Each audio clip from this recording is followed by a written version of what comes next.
A big thanks to Bernhard for sponsoring this episode. Oh, how do I love my tomahawks, but they're getting seriously expensive.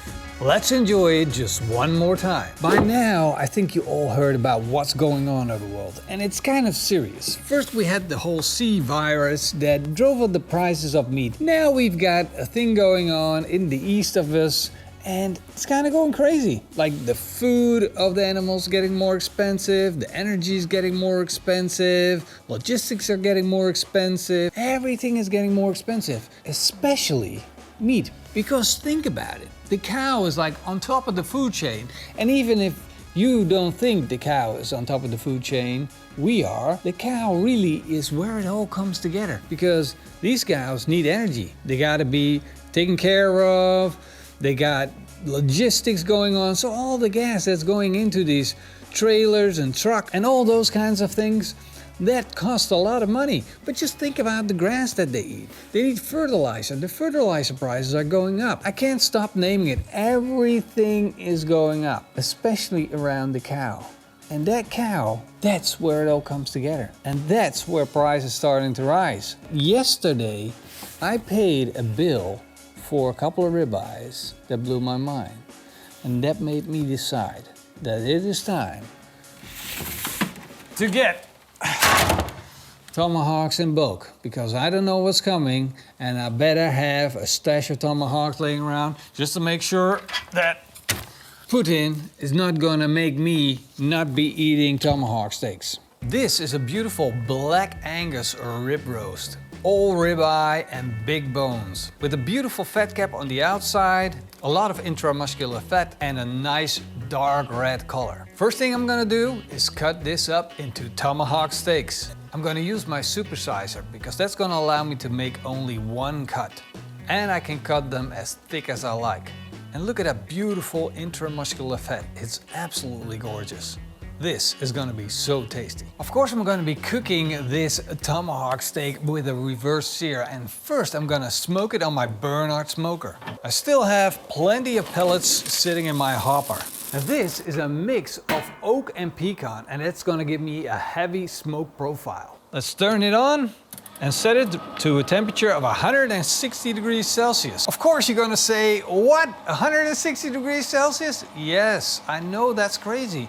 And I'm not gonna use it for the tomahawk. That's later on. First, we're gonna do something else. I'm starting with whole bulbs of garlic, 3 of them, and I'm gonna cut off the tops. This is gonna expose the garlic cloves. Then I'm gonna fill them up with a high quality olive oil. And this is a really nice one. It has a nice peppery taste to it.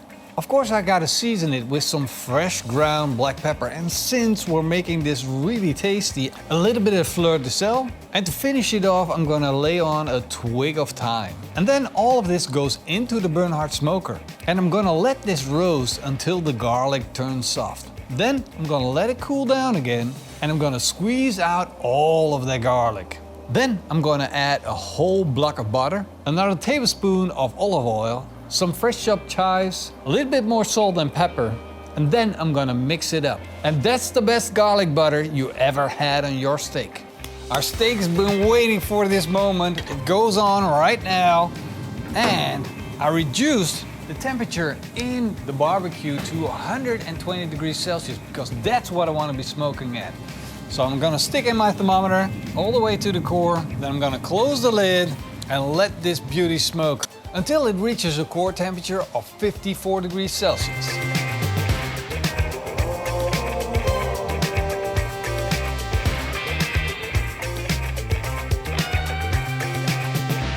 It took around 2 hours to get up to temperature. This thing was pretty cold. But now we're at 54 degrees Celsius, and look at that. Smoked to perfection, beautiful color on it. And now I'm gonna just lay it on my cutting board and let it rest. That steak probably is gonna need around 10 to 15 minutes to stop warming up and be at a level where it is stable in temperature. That is the perfect opportunity to build a grilling surface out of this. So I'm gonna take out the grill grates, remove the fat tray, take out the heat deflector, and there you have it, the raw flames. And where there are flames, you have an opportunity to grill. So I'm gonna put my grill grates back in, and I'm gonna slide in a cast iron pan and bring that up to temperature. Gonna raise it all up to the highest setting, and that's gonna take about the same time as I need my steak to rest. My cast iron is smoking hot. You can clearly see the smoke coming off, and that's what I mean when I'm saying smoking hot. Now let's get the tomahawk on. First I want to get a sear on this tomahawk. And I also want to melt some of that fat that's sitting on the outside, because that's going to help us fry the outside of that steak. Let's add some of that garlic butter for flavor. Melt it down. Sit the steak on top. There we go. Move it around. Flip the steak around, let the butter do its job, and when you see those beautiful bubbles, you know your steak is done.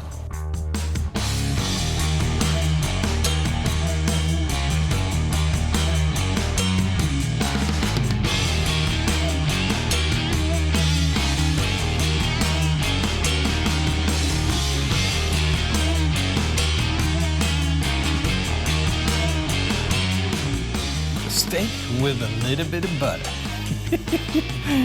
Oh boy, that makes me so happy. Seeing the Pitmaster smile, yeah, should give you some idea of how good that garlic butter tastes and that steak. All right, let's find out what that steak is like. The doctor said to me, you need to chew more. It's hard because it's so delicious. That beautiful meat from that black Angus is absolutely to die for. It was still kind of fresh because it was butchered not long before I actually started. And that made this an insanely juicy steak. I think it's a little bit of an older cow, so it has stronger flavors. So you still get that dry aged experience, like strong beefy flavors. This thing is freaking awesome. And if you want to do a reverse sear and you only got a pellet grill, now you know you can do it. Ending a hard day of labor and barbecuing outdoors, you gotta have a good steak. Hard day of labor? Yeah, a good steak, I mean a beautiful Tomahawk steak. Ain't nothing better than that. I still have some left over after this steak, and you bet tomorrow's lunch is gonna be with that butter. Garlic compound butter. Home roasted, doesn't get any better than this. And with the cast iron, it just makes for the best crust. But that butter, guys, that butter is insane. Sometimes we kind of get comments on when us not feeding the dog. We do feed the dog. We most definitely feed the dog. Look at her. She takes it all. We have a conscience, but the dog... No, she doesn't care. No, she doesn't care. So we had burgers for lunch. They were freaking awesome. They were really good. The dog ate a whole burger, like a 500 gram burger. And then when she finished, she ate another burger. Yeah. So don't worry about the dog. The dog's fine. The dog's fine. She's getting her part. That's a good steak. Amazing steak. But that butter. Where's the bread? Well, I hope you guys enjoyed this video. And if you did, then let us know. Big thumbs up, comment down below. Big thank you to our patrons and our YouTube members. Hope to see you guys next time. Until then. Click on this video. En eet smakelijk. En eet smakelijk. And keep on grilling. That's right. And don't forget to feed the dog. I know. Can I have some more? No. The video, they're still clicking on the video.